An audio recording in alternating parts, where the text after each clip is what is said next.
African Queen Mo family, how are you doing? I hope you're well. Today, we have a very different kind of show. On our show, we have one of my previous schoolmates from Loretum Sangari. Yay!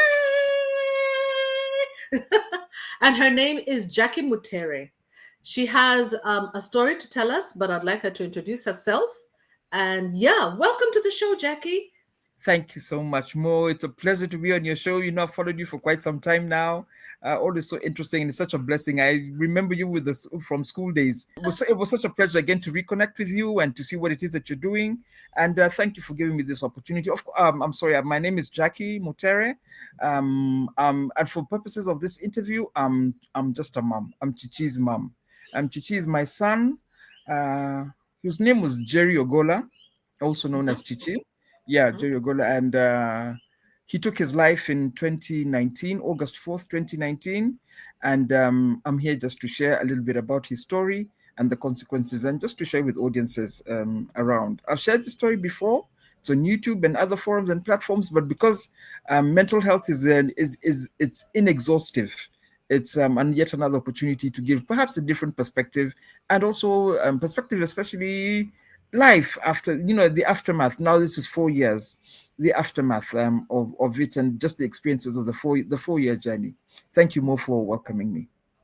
Yeah, you're very welcome, Jackie, and thank you so much for stating the topic of our show, which is about mental health and how it affects our children, and how Jackie lost her beautiful son, Jerry Ogola, otherwise known as Chichi. Yeah, and I was telling her that my own son's name is also Chichi. So now we're even more connected, because we use the word Chichi to refer to our sons who were dearly loved Yeah. children. Yeah. Yes. So Jackie, it's been 4 years now. Yeah. I Yeah. know it's going to be hard to talk about it. And I thank you so much for coming on our show to discuss this. I thought it's important to highlight this issue because a lot of mothers have actually experienced the loss of a child, whether it's a small baby, an older child, but many women, they they harbor all the pain and the grief inside. Yeah. And we want to use this platform, to help women to come on board and express their grief and their pain. Sometimes, groaning is a way to heal the soul. When they say that people are groaning in hospital, when somebody's groaning in hospital, don't stop them from groaning, because they say that it's a sort of vibration for the body. It's healing to the mind. So this is a way to groan. It's a way for us to express ourselves and to talk and to engage. Yeah. And to talk about the loss of somebody so dear to us, our own flesh and blood that you gave birth to and whom you love. I'm also the mother of a child who I lost, so I can relate. I lost a small baby. But I still always say losing a baby is very painful, but losing an adult child must be like even more horrendous because you get to know the person, you've had a relationship. So, Jackie, can you tell us a little bit about Jerry's life? When did you have Jerry, and how old was he when, unfortunately, he left you? I had Jerry in 1999. So by the time he had passed away, that's in 2019, he was 19 years old. Yeah, he had finished school. He was 19 years old. He grew up such a happy. He was really happy. He was one of these funny boys. He was a prankster, and he would always be doing funny stuff or calling you out on stuff or doing stuff to you. He was really such a lovable boy, and he was Sounds like he was so much amazing. fun. Yeah, he was really a fun boy, and he had a perspective of things that was so different. Then he came after two girls, so there was something different. I don't know whether it's a mother's connection with the child or I don't know. There's just something because he's a baby boy, of course, and the psyche is different. The approach is different. The hormones are different. It was just a very different boy, a very different child from the others. But towards I don't know whether it's teens or whether it's teenhood or something. I don't know. Something happened to him, and Maureen, I usually go back to the time, and I've always tried to identify the actual point when he started going downhill, and I really can't blame it. Only that I know that it must have happened at during when he started Form 1, or just after he finished his standard 8 classes, because at that time it was standard 8. And then I realized he just started becoming very moody and very combative with his sister, who he previously really loved, because in between the first girl and the second girl is about a gap of 5 years. And then in between the second girl and Chichi is only 3 years. So they kind of like grew up together. So they had developed a bond together of growing up together. But then after a while, this girl is all finishing from 3, from 4. They start having unnecessary fights. But I just thought it was the normal sibling rivalry. He'd take he takes her sweater, goes off with her sweater, or takes her jewelry, gives it to his girlfriends, kind of stuff. Normal prankster, normal teen stuff. But then, and then we, after a while, he started becoming extremely angry and very moody.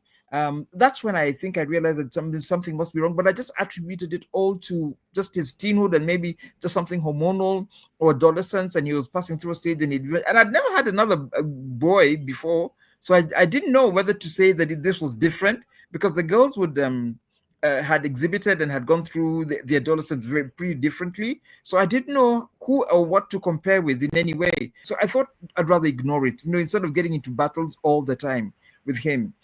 And I soon realized that it was just much deeper than that. And then he did his exams, he did his Form 4 exams. But now it became even worse. We started having fights in the house, physical, and he was a strong boy, pretty strong, but around my height. I'm afraid I might be preempting myself, but let me just, since I've gotten on the rhythm, allow me just to speak it. Yeah. And one day he was so annoyed and upset at me with about something. He went into my room and he stood there, and all he could say was just "F you, F you, F you." And I said, "Why? Why are you insulting me? I mean, what is the problem, for heaven's sake?" And he's telling me this, and then he just stopped all of a sudden, and then he just started crying. I didn't know how to handle this, So I mean, I was just so bewildered, and I let it go. Later on, again, he just came as normal, and I decided I didn't want to trigger anything else, or I didn't want to. I wanted to understand first what must have caused it. So I wondered, could he have had a fight with his friends outside? Did something happen to him outside? Was he experiencing some abuse outside or something like that? I just didn't understand it. And so this continued until we also have one time we had a physical fight in the house with the two girls. I think he used to pick on Stephanie. Now that's his sister that he follows. And so one day we defended Stephanie, me and the big girl. We defended the Stephanie and said, you can't keep doing this to her. You can't keep bullying her. You can't keep beating her. You can't keep, prodding her, kind of stuff. And then he just jumped on us, and we jumped on him. And it was a bad fight. When that ended, he just withdrew totally, and he'd keep to his room. He wouldn't want to meet his friends. His friends would come, they'd call him out, and he'd go, and then he'd come back and just brood and sit. He was an artist, so he'd like doodling. He'd sit and doodle the whole day. I'd ask him, now you finished your school, would you like to do something in between? Because like a sandwich course, where you do something before you go to college, or take up get your direction in schooling. And he said he just was not decided. So I said, what do you want to do? But he liked going on matatus all the time, on the matatus on our route, going to the end and then going to town. So I said, I mean, I think one or twice he had driven the matatu to town. So I told him, why don't you get a license? Get a proper license, because I don't want manenos with cops, or I don't want you to cause an accident in your Romina. It will be so untidy. Do you want to do it? He said he doesn't want to do driving. Then that kind of thing really also made me, destabilized me, didn't give me a lot of equilibrium. You're driving a matatu, you're taking it to town, but you don't want a driving license. And so now what do you want? Do you want to go to art school? Do you want to go to art college? I knew you could go to art because he was a doodler. And he said no, he doesn't want that. But he was very artsy and artistic, and he didn't want to do that. And that is where we were at the time when he eventually then just withdrew into his shell, into his room all the time. And his room was next to my room. Yeah, before you go to the final stage, which is, Yeah. I know where you're heading now, can you give us a little bit of a contextual situation in terms of what was his relationship with his father? Were you living with his father? Did he have any male uncles that he was close to? Did you yourself have anybody that you could refer him to when you were having a difficult time trying to understand his mood swings? Did you ever think to consult any males in the family, or any counselor or therapist, or anybody at his school? Okay. Chichi's dad died a year after he was born, almost 8 months after he was born. And we have grown up. He has just grown up. He knows me as the mother and the father. The only reference person, male figure that he would probably would have referred to, or I would have referred to, was either my brother, who was but my brother was too much fun to be a father. You know, he was more of a fun dad. He grew up with his cousins, my brother's son, also my nephew. Mm-hmm. Mm-hmm. But my brother was more of a fun person. Then I had another brother also, but was also my brothers are more fun people than people that you refer to deal with serious issues. You know, for Yeah. example, one time Chichi would not. You know how boys don't want to wash their clothes, so I just took all the clothes and I just put them. Yeah, I put them in a bag and I threw them outside and put them on the veranda. And my brothers came and then they found the clothes outside and said, Jack, is Chichi moving out? Or what's happening? I said, no, he's not moving out. Those are things that I'm going to get rid of because of, because he just can't take care of stuff. My father-in-law has got a shop where we come from in Siaya, Mm-hmm. a bookstore.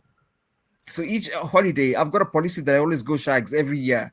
Mm-hmm. First of all, for them to learn their language, and then for them also to know what life is like, and also just for us to have a change of scene and just to appreciate the home environment.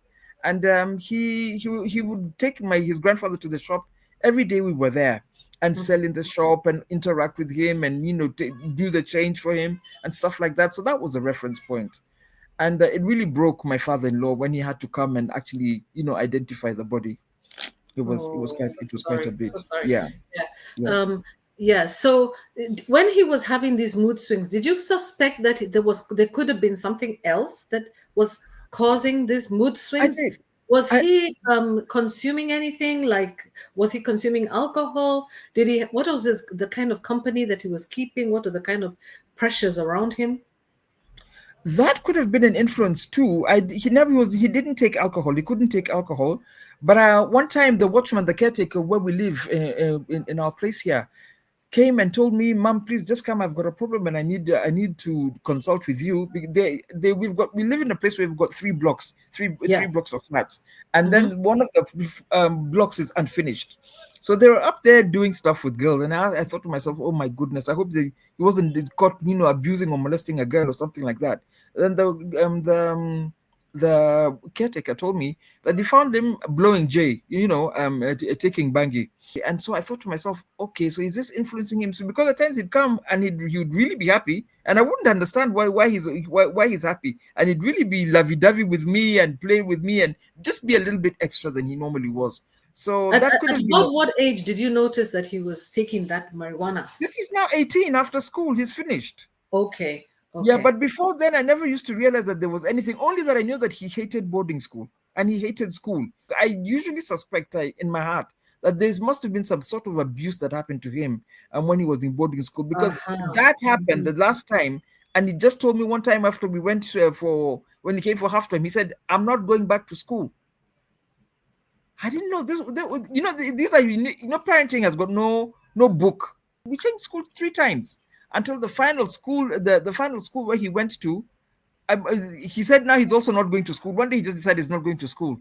He said he wants to go. He wants to be walking to school. I said you can't walk to school. It's too far. It's all the way. It was an institution that was almost how many? Almost 8 kilometers away from here. So he said he wanted a bike. So he got him a bike. After 1 week, he's left the bike. He's given the bike to a watchman, and he's given the bike away.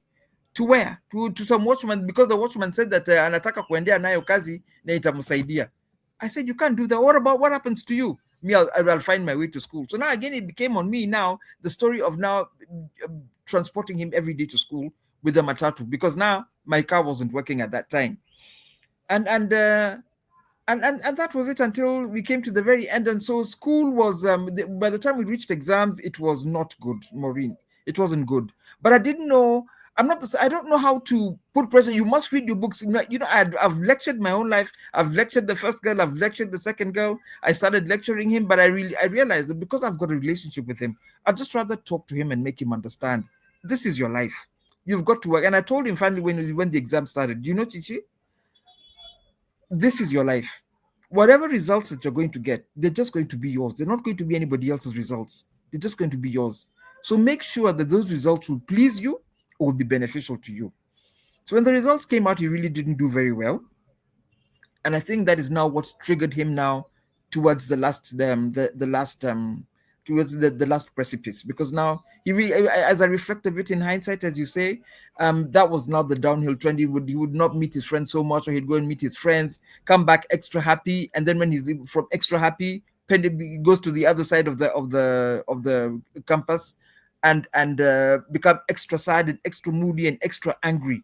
And that's the time when I think when we had a fight with him, and before that when he came to my room and insulted me. So I don't know whether he blamed me, perhaps either that, but I also realized that he was unable to also express what it was that he felt. So that's why 1 minute he's insulting me, the next minute he's crying because he has felt bad that he's insulted me, and he knows I'm his only I'm his only parent, I'm his only mother. He only knows me. I'm his security. I'm his security for his entire life. So these are things I'm sharing with you in reflection, in hindsight, what I think could have been the problem, and things as I see them, Maureen.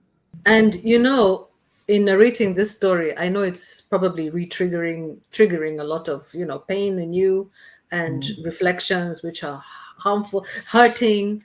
And I just want to apologize, for the pain that it's causing you, and just recognize you for coming out and being bold and courageous to share this story. The only thing is that I wonder to myself now that he was showing those mood swings, and that he was behaving in a really nasty way towards you. He was fighting you physically, crying at the same time, and feeling, bad about his behavior towards you. So what was next? What happened then? Now you can tell us the rest of the story now. What happened one day, just a little bit before the event, he came to my room one Saturday morning, and he was kept zipping up the his jacket, tracksuit jacket.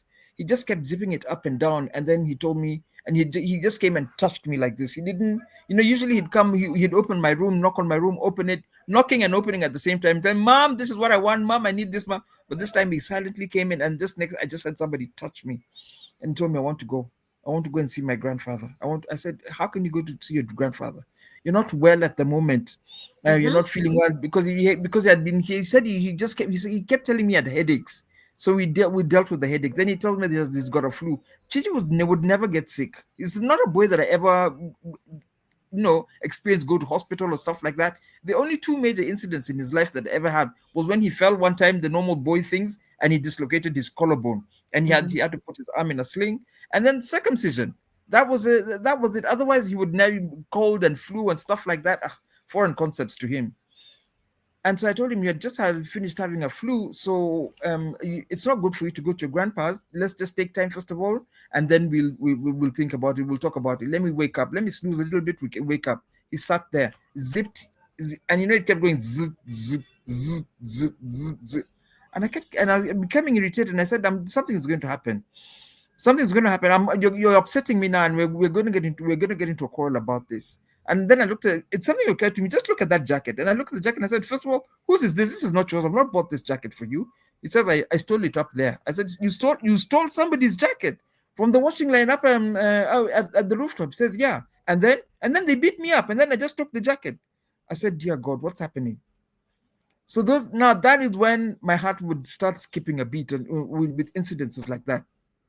So I told him, return this jacket, and tell, if you know who the owner is, tell me the house so that I can go and apologize and tell them that you had it and you had taken it so that you can explain yourself. He says, no, they also took mine, so I'm taking theirs. I didn't know how to handle it. He walked out. I sat. You sit and you think about it. You sit on your bed and you're wondering what just happened and how do I handle it. So that passed. So now come Sunday, one time, I'm going to church in the morning. His room is in my room, and I see him, and he's sleeping on his bed, and he's sort of straightened out. He's straightened himself out. But there's a Bible next to him.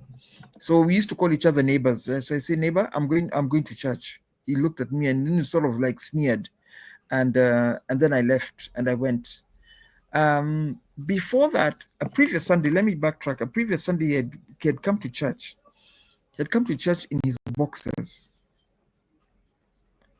and socks and sliders, and a sweatshirt and a towel on his head, a face towel on his head. And he just came and sat next to Ooh. me in church. Wow. And I say this because some of these very deeply embarrassing and deeply things that you cannot manage. And it was during worship time. These are just red flags. Yeah, 100. these are red flags. Mm, And mm, this is when I knew this is a very serious, there's something very serious going on.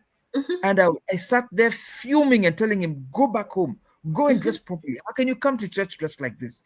Remove the towel from your head. And he said, well, he refused to remove a face towel on your head.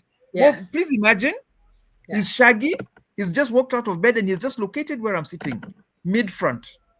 Eventually, I managed to make him leave church. He Mhm. left church, and I had something told me just follow him and find out because something might have happened. Do you know? I came, I found him barefoot, standing at the gate with his boxers, bare chested, and Yeah. he didn't want, and he was barefoot. I thought there's something very wrong. I told him to get back into the house. I couldn't force him inside. But he's Mhm. bigger than me, or it would be a very big fight. Or he's the sort of person who would just walk away. And then now it would just be a big scene. I just didn't know how to handle it. I didn't. And there's nobody to help me to handle this thing, and nobody else understood what was going on. Yeah. And I'd come and consult with the sisters and say, "You guys, this is what Chichi has just done. This Chichi has done this. What?" They say, "What, mommy? Let's go look for him. Let's go look for him where he's gone." I knew now that things were bad one time when his friends brought him home. He walked Mhm. out of the house and went to the base, the boys' base, and he went in his boxers and just sat. And so one of his friends brought him home, and he was barefoot, totally with just his boxers alone. And his friend brought him home, and that's when now we decided that this was going to be a problem, and I needed to do something. So as I'm thinking about what I'm going to do next, that Sunday I go to church. And on Sundays we normally have brunch. We normally have a late breakfast, lunch, everything. We Mhm. just have a single meal. And I'd Mhm. gone out to get the meal, and I'd come back, and we had put it in the oven, and he for about 2 days now he hadn't left his room. He had left the previous day. I think maybe that would have been a Thursday when he went to shower, when he passed the corridor showering, and then he just went and shut himself in his room. But so he has my last born daughter, my current last born baby girl, was his dear friend, and would Mhm. always go. So I'd tell her, go and check if she's in his room. Tell him to come and eat. Let him coming out of the room, and he'd come out and he'd sit and look at us, and he'd have a blank stare. He'd been some sort of state which I Yeah. didn't understand. Mhm. Mhm. He's got a faraway look. He's not connecting. He's got at times he gets a silly smile on his face, and he'd look at us. At times he'd just be hostile. Gosh, Maureen, I can't explain. Uh, And so that day it was about 4:30. mhm. We had lunch, and I told the sister Call Becky, him mama. Maureen, I also noticed the things that you'd watch on telly. I'd come and sit and look at, and I'd ask him, "What is this you're watching?" And it's ethereal stuff. I don't even know how to describe it.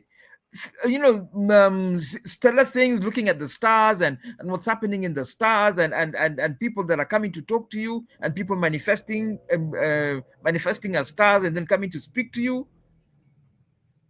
And then his friend came and said, because now one of my daughters went, Joanne, one of the girls went to find out or just talk to him.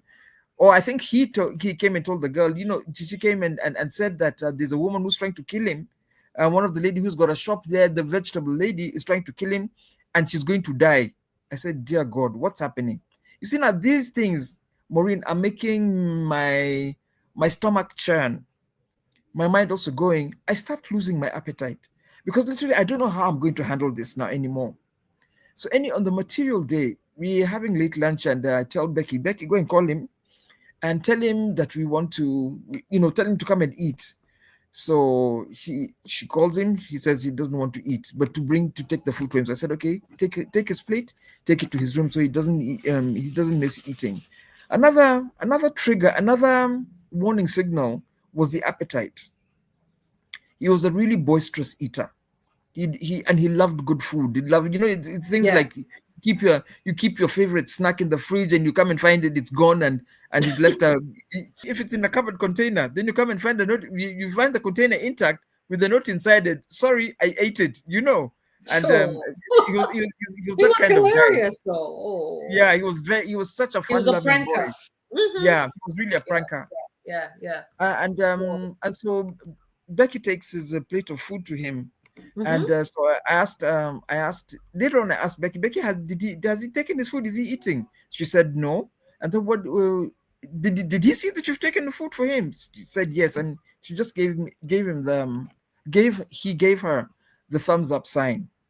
Now it's 9:30, 8:30. We're getting ready for bed, and I'm preparing myself. And I used to sleep with the small girl in the same room, the baby, Becky. This same Becky. She was still a baby at the time, but she's a hyper girl. She's really a hyper girl. And we're preparing. Becky's preparing to sleep, but then now there's Shama, my son, now who comes after Chichi. Shama comes and to the bedroom, and you're hanging around at the door and starts telling Becky, just come and see something. Come and see something. And so Becky said, do disturb me, she'd sleep. And then he'd go. I said, it's school tomorrow. You need to get yourself ready for school. Go and get yourself ready. Leave my room. Close the door behind you. He comes back again. Becky, come and see there's something. Come. I'm telling you, just come. So Becky said, let me go and see what he's telling me. He's disturbing me. So Becky runs, walks out. She's sleepy, she's a bit drowsy. Walks out and comes back screaming almost immediately and tell, mommy, come and see Chichi. Come and see Chichi. He's playing a bad game. He's swinging on his neck. And I came out, and I came out just at the door, and I just it was the front door, the curtain, and I put the curtain aside, and I looked at him, and I saw him hanging, and I screamed, and I just said Chichi, and I got up immediately. He was swinging on the he was swinging on the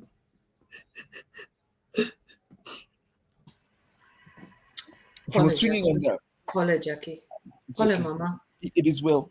I can't even imagine. Mm. I cannot imagine. You guys telling these stories is harrowing. Telling for Jackie to tell this story is harrowing. Can you imagine finding your child hanging by his neck in your house? In the A veranda. 19-year-old. That's a big child. That's a That's a grown big boy. man. That's a grown man. He had No, beards. that is too much pain. He That's had too beards, much. and I find him up there. And so Jackie. I just take the first step and the second step, and immediately I remove him from it. And Maureen, one of the things that uh, death is so ugly. Suicide is very ugly, very ugly. Because the first thing I saw was his tongue. His tongue was hanging outside, and it was long, very long, and very ugly. And I said, how can he be breathing with that? I look at his eyes, they're not responding. And because his eyes are closed now, because it's down. And when I brought him down, there's a certain way in which his leg folded under him. And I thought to myself, how can somebody do that when they're alive? And I started screaming. And because I screamed immediately, my daughter was in the bathroom. She came outside and she was in a lesso. And she screamed. And I said, you guys, come and see Chichi. Call an ambulance. Call an ambulance. Please, somebody call an ambulance. So this little girl, Becky, she ran outside and she found the caretaker who had his car. She opened his door and just pulled him out and said, come and help my mom. Something has happened to my brother. So immediately he came. So we carried him out and put him into the car. And we took him to the first hospital. There was no oxygen. We took him to the second hospital. There was no oxygen. We took him to the third hospital. So the third hospital, they put him in a room, and then they told me to step outside. So I step outside a little bit, and then the doctor comes and is checking together with the nurses. And I come back, and they're still standing there and looking at him. And the doctor has got his hands folded with his stethoscope, and the nurses are standing, and they think it's somebody from the lab or somebody, some, and their studies. And I said, "Why aren't you guys helping him? Put oxygen. Why aren't you guys doing anything?" And I didn't realize. I realized, but I didn't realize. I don't know what to tell you. I realized, but I didn't realize. And the doctor just shook his head, and then it dawned on me that he's no more. And I said, "No, I can't believe this. I can't believe this." And so I went out on the balcony of the hospital, and I stood, and the only thing I told God, God,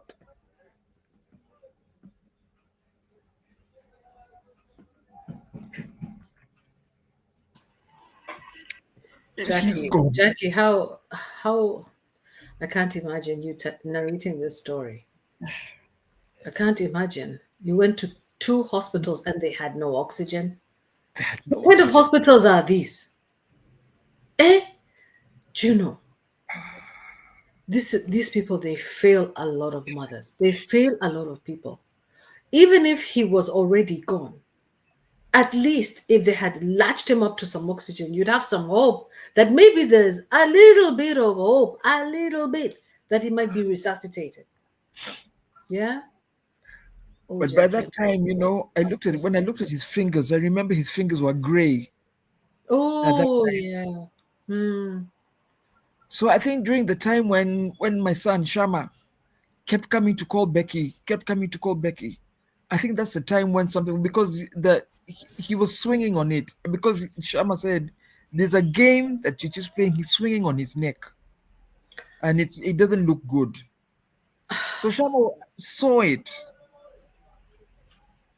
but Becky was the first person to come and check and scream and run and tell me.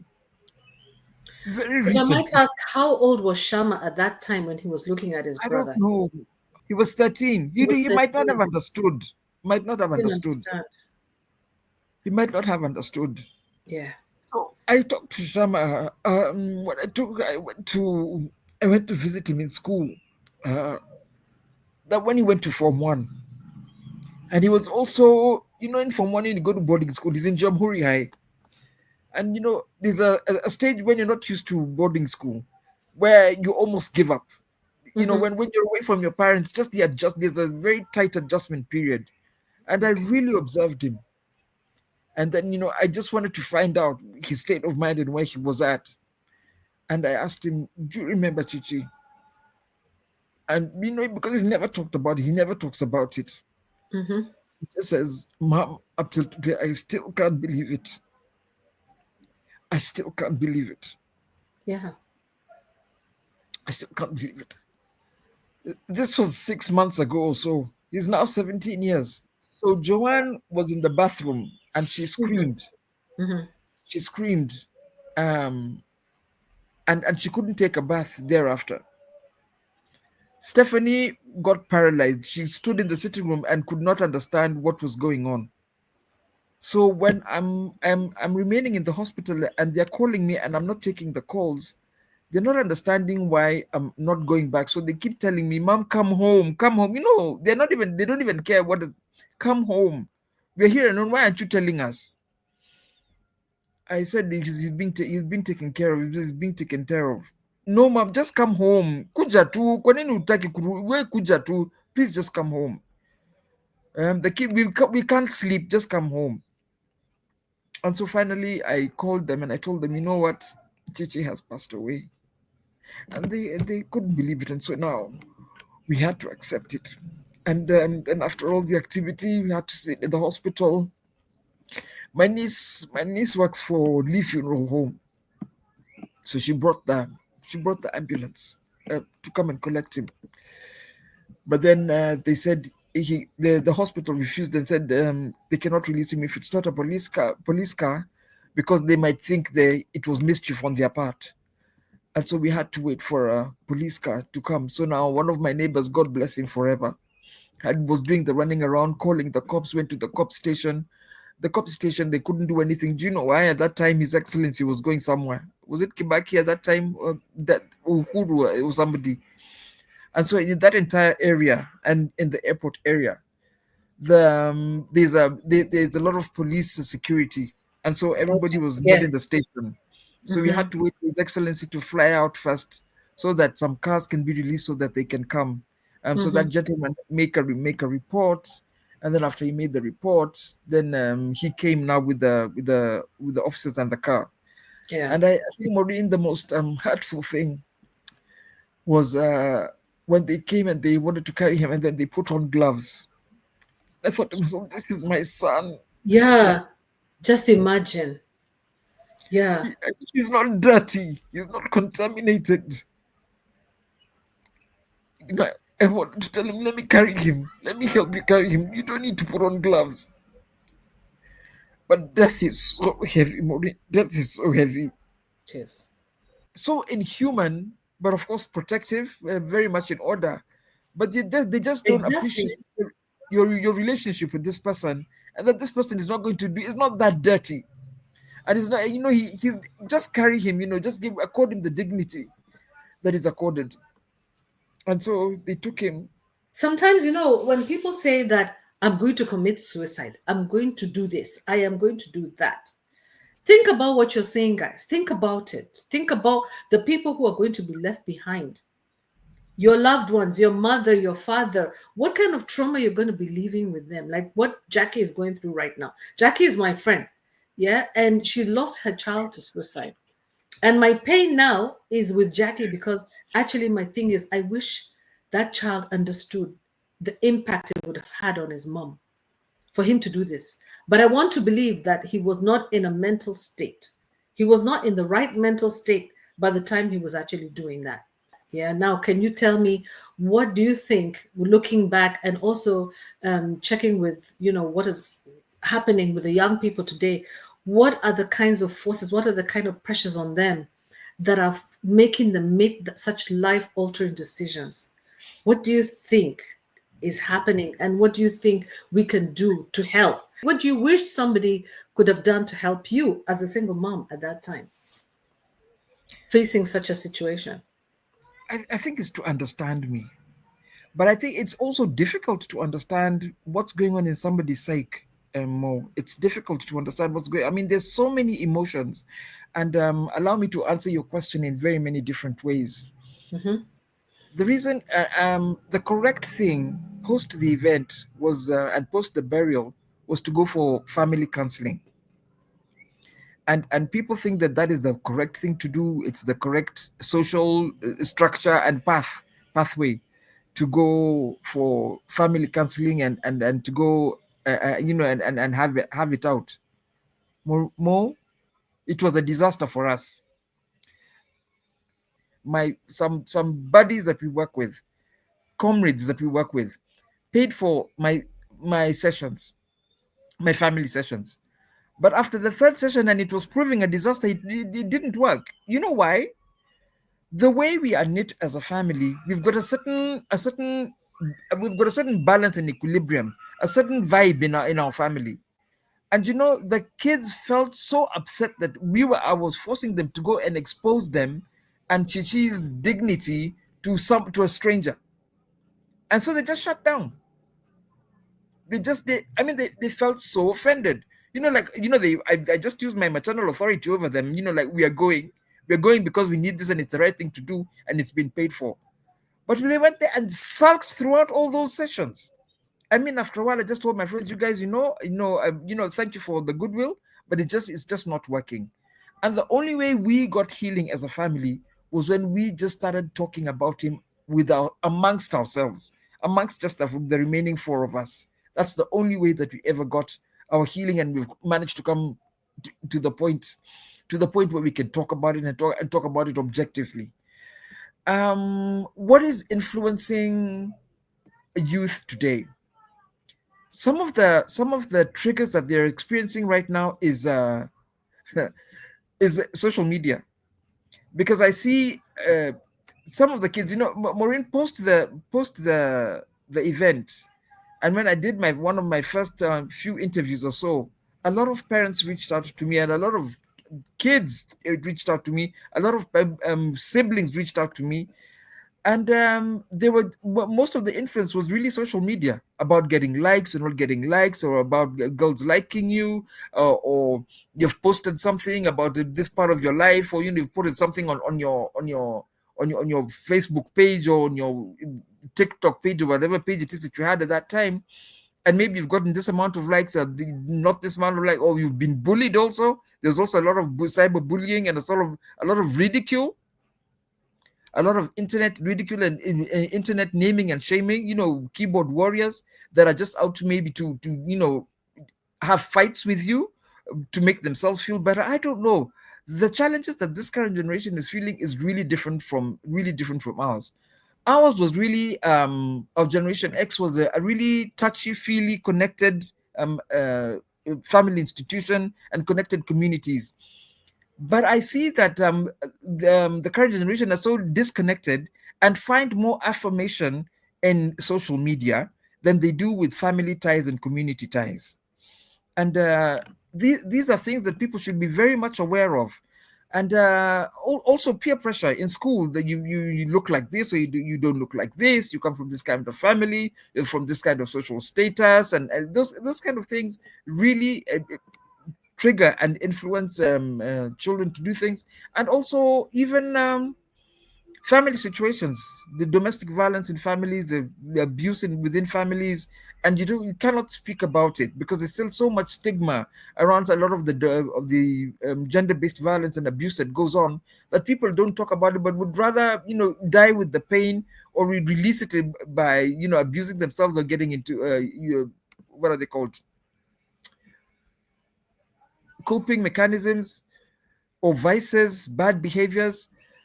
And it can be very entangling, and it can grip you and can get a hold of you, and it's got a very strong stranglehold, and you may not be able to get yourself out of it.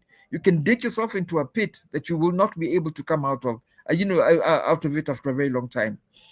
And so for us as a family, we were able to rally around within ourselves. I've got a family that they all came for the funeral, and the others from both sides really were involved.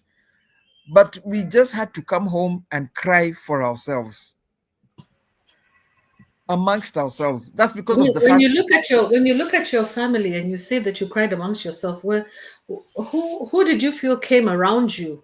Who was closest to your son I'm and saying really most that, affected outside of your family, your unit, your nuclear family? Who do you feel was really close to you and really understood you, gave you that understanding? many of them were just guilty that maybe they hadn't treated him. They realized they were triggers, and then they had mistreated him somehow. Either despised him in some way, or answered him in some way, or were just intolerant because they didn't understand it was a mental health issue. They just didn't Okay. understand it. So many of them were guilty. So maybe many of them were unable even to process the pain also. And so because they didn't understand it themselves, they didn't know what would make sense to me. And then I also withdrew. And then, if you remember, it was COVID. So Oh COVID, yeah. it was COVID that year, up till 2020. So I had time to Oh hide. yeah. I had Yeah. time to hide, and I had time to also hit depression properly, as a Uh-huh. form of recovery. More, I didn't take a bath for days. I didn't. One day I woke up and I looked inside, and I said, "What happened? What bombshell happened in here?" The two small kids were operating on their own. I was non-functional. I was not present. I couldn't, I couldn't manage this pain that was Mm-hmm. inside of me. I just couldn't.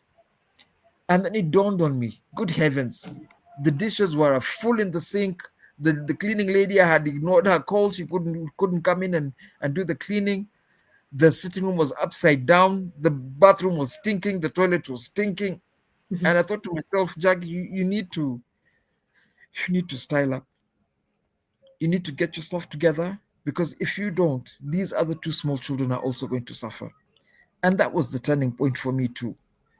And I was able now to take a step by step, able to handle myself, and work through the pain, and walk through the pain, and be able to be a resource and speak about it, and to be able to be a resource also because, one, I have got the gift of speaking. Perhaps I have God has given me some sort of courage that I'm sort of fearless. I can speak about what other people cannot speak about, and are scared to speak about.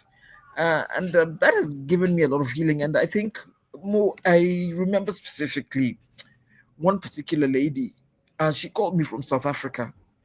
Her son also took his own life, and she could not just get beyond it. So one of the things that I did, I wasn't a therapist, and I keep telling people I'm not a therapist in any way. All I know is that I can empathize with what you've gone through. And she says, so I told her, what do you want us to do? So she said she just wanted to feel what her son felt before he passed away. Mo, do you know she went and took the ladder, the table, the ladder, and the rope that he had hung himself on, and went and put it round her neck. And we're doing this on video. What? She did Yes, it in front of you. she did it in front of me. We are walking through this pain. So she wants to see the She pain. wanted to reenact the She experience of wanted her to son. reenact it, and she wanted to find a way of healing herself of this Okay, pain. okay. And then, People, yeah, or whatever it is, it was something around her neck, and then she held on to it, and she just started crying and cried and cried. But this is WhatsApp call, Mo, and she just imagine. cried and cried and cried. Then she got down and she got into her car. A video is on. I've told her, don't put it off. Don't put it off. I'm just with you. And we drove up till his gravesite. Wow. Yes, she drove through town crying, drove through up to the mortuary, no, up to the funeral, to the cemetery where they had buried him. She showed me and she knelt down there, and that is where she got her closure. So that's, I'm Um, telling you, so people don't understand. You can't get into somebody's psyche and say that counseling is yeah. going to do this, counseling is going to do that. There is a place for that. Indeed, there is. And I did not rubbish it at all. But there's a way in which you just must come to terms with it, first of all, for Yes. yourself. And Yes. you must have somebody who understands this path that you're taking. Mm-hmm. And so from that time when she knelt on and cried at her son's grave and showed me his grave and showed me his name, showed me he was a student, Mm-hmm. and the reason why he had taken his life is because his mom busted him doing porn. Oh. Oh. Oh. Sometimes these type A personality children, the kind of things that we put on our kids and we don't know. We don't know the kind of So the responsibility we put shame. on our children. So, Yeah. and yet she was Yeah. very, they were very close. You Yeah. also So he realize that thought he they. disappointed her. Yes, Oh. absolutely. So he felt the No shame of kid should do that. disappointing her, yet unable to manage these emotions and feelings that he's feeling himself Yes. and managing them, yet Right. managing his mom's and the closeness of his family. That really impacted the two of them. So that, and he did it.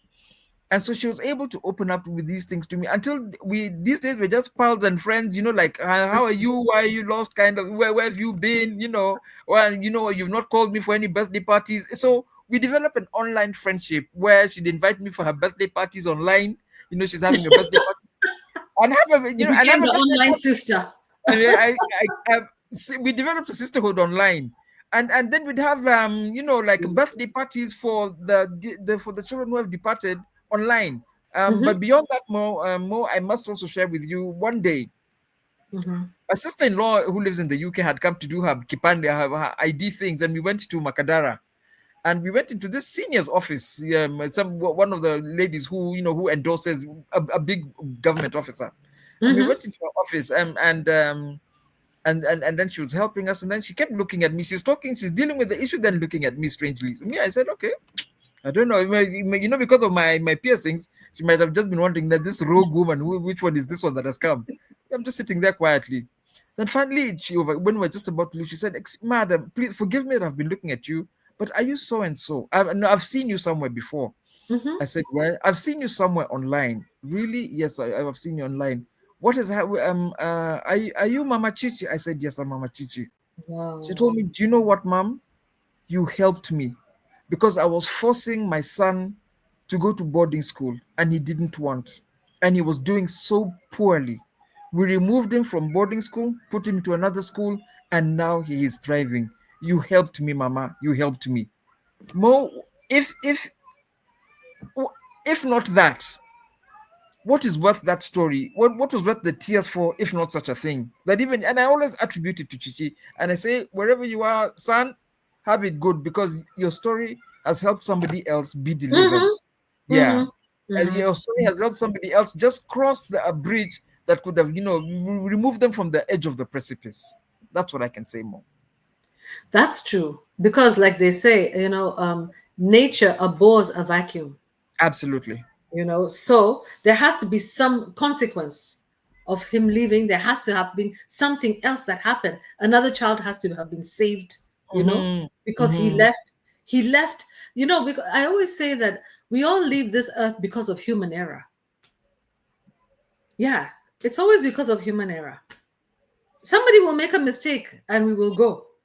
All of us, every single one of us, whether it's a car accident, whether it's a food you ate, whether it's a pesticide that was put on the food, whether it's a doctor who made a mistake, whatever happens, it's always going to be because of human error. So because we live in this imperfect world, yeah, we have to be prepared for anything, anytime happening to anyone. Absolutely. Yeah. So Yeah. that also kind of like takes away that burden that you feel, that feeling of Mm-hmm. like, I'm responsible, I should have done this, I should have done that. No, we don't live in a perfect world. Yeah, it's because we are in such an imperfect world that we end up losing people that we should not be losing.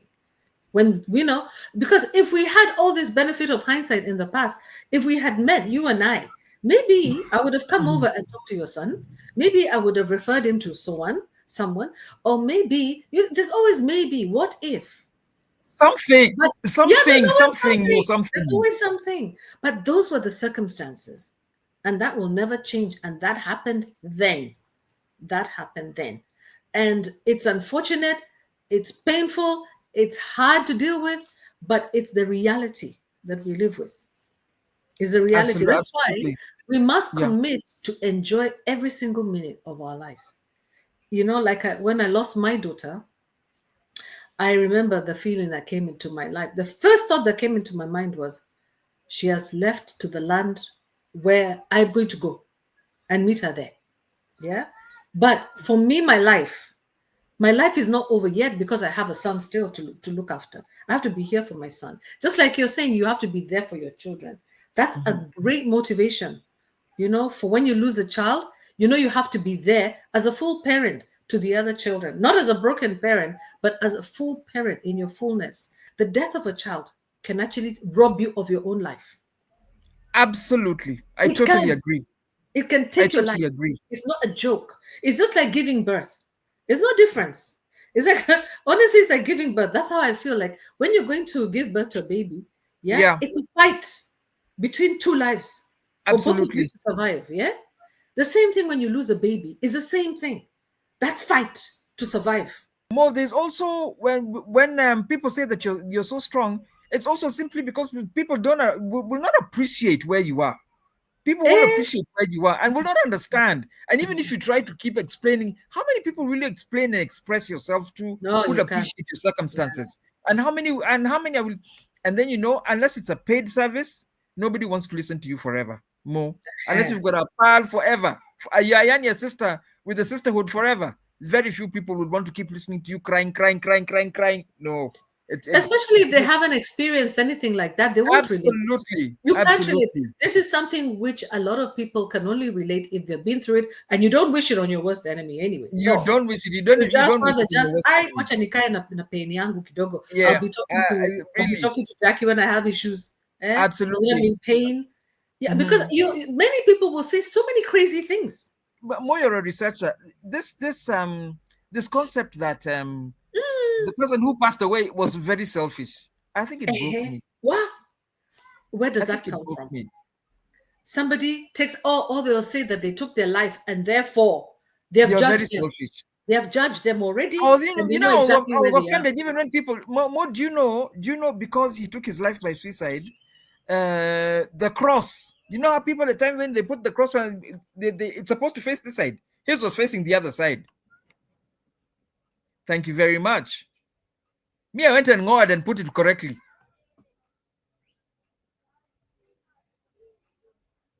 Close That your is mouth why more. that is where now I part ways. I part ways with religion. There is faith and there's religion.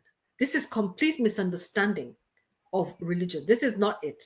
This is not it. This is not we are not called to judge anyone.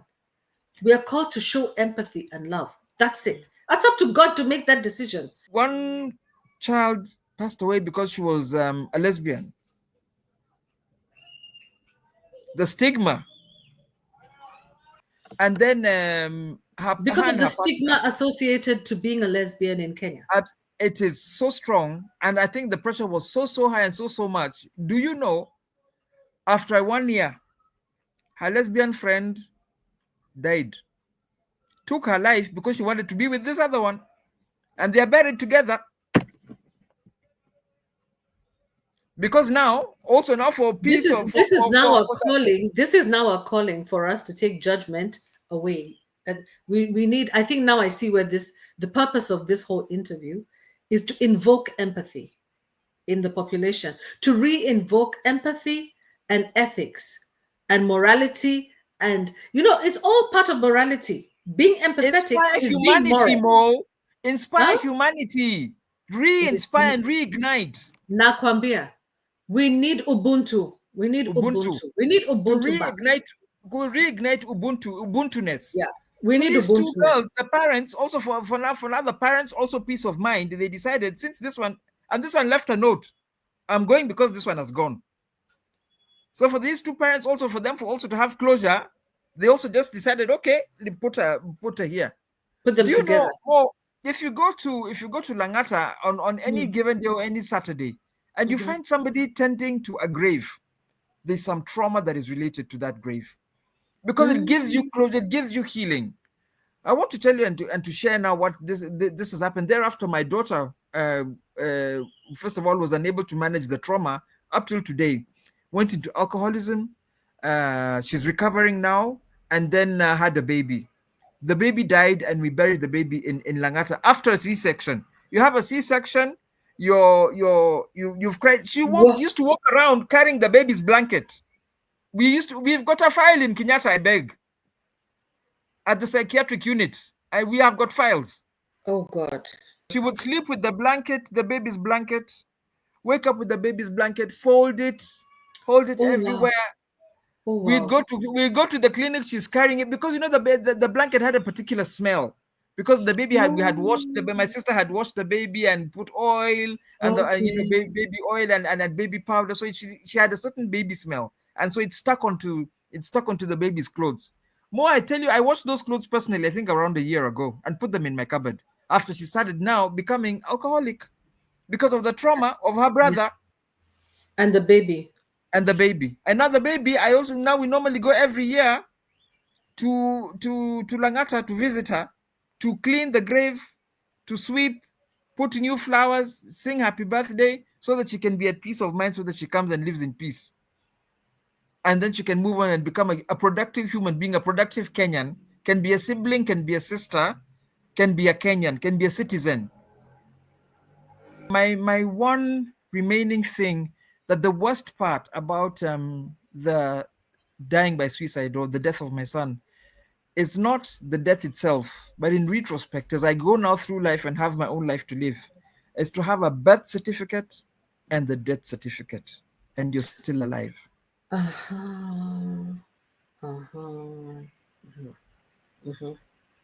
That is painful. And a post-mortem report. And the reality of mental health, Mo, my parting shot, the reality of mental health is that because of my son, there was a post-mortem to rule out anything else, poison or mischief or anything. If I give you the post-mortem report, everything was fine. Everything was clean. His heart was clean. His liver was clean. His spleen was clean. His lungs were clean. His insides were clean. Stomach, he had not eaten because there's nothing in his stomach because he hadn't eaten. He had refused the food. They looked into his brain. Maybe his brain is when they did not give me a comprehensive. I didn't even know the techno talk on the report. If wires were frazzled in there or something like that, I do not know. But what I'm saying is, the point is, your physical body, your insides are complete. It is up here that matters. As a man thinking in his heart, so is he.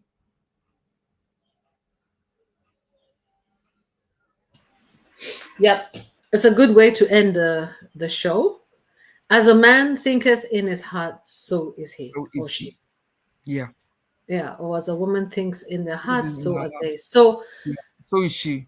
it's so important, they didn't say mind, it says heart.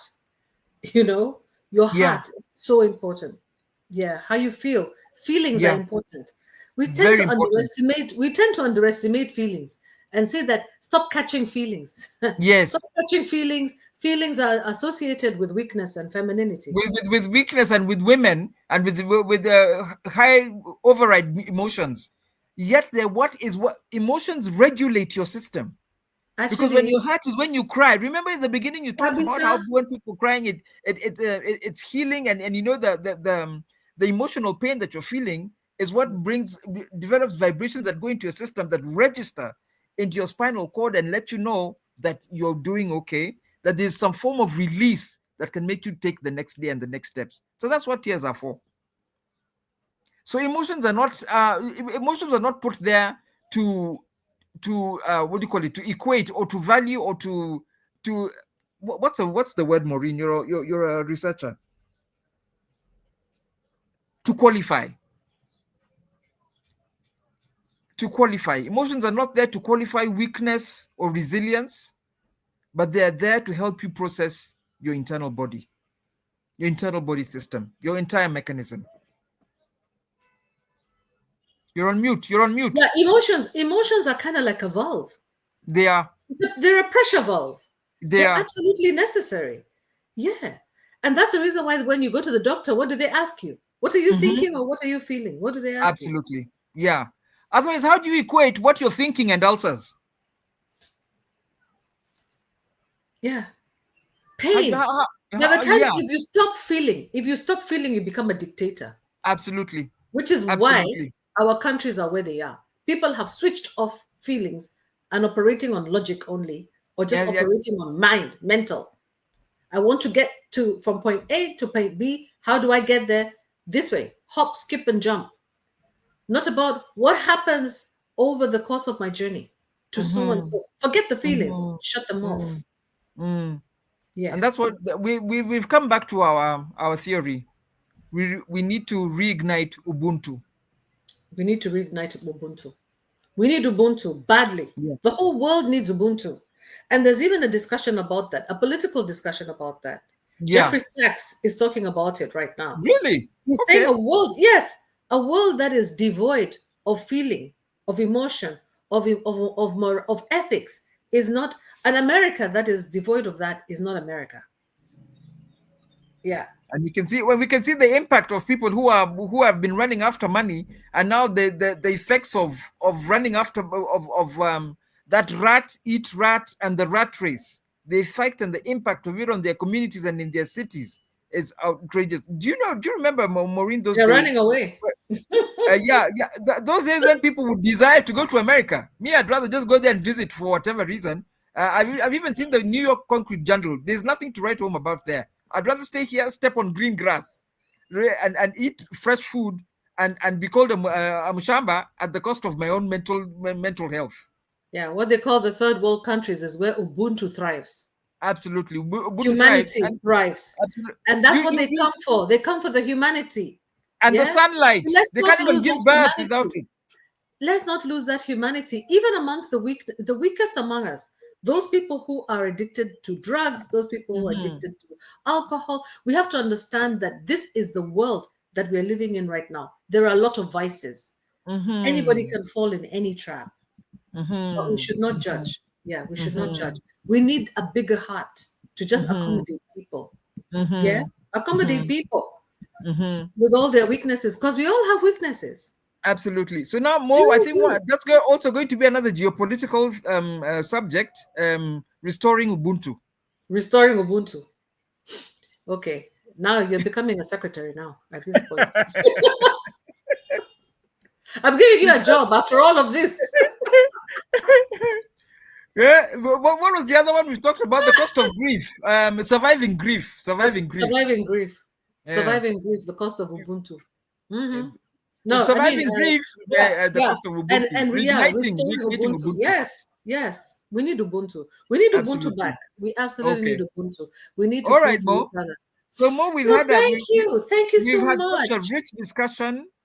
We did. Okay, Pleasure. bye. Thank you When's for our your meeting? time. Let me end the recording before I totally lose it. Bye. Oh, Thank you for your time, bye. dear. See you. See Thank you you. for this Thank you. precious Okay. interview. God bless you. Bye. God bless you. Thanks. Thanks so much, Mo. Okay, you're welcome. Bye. Okay, bye. Mm. Bye bye.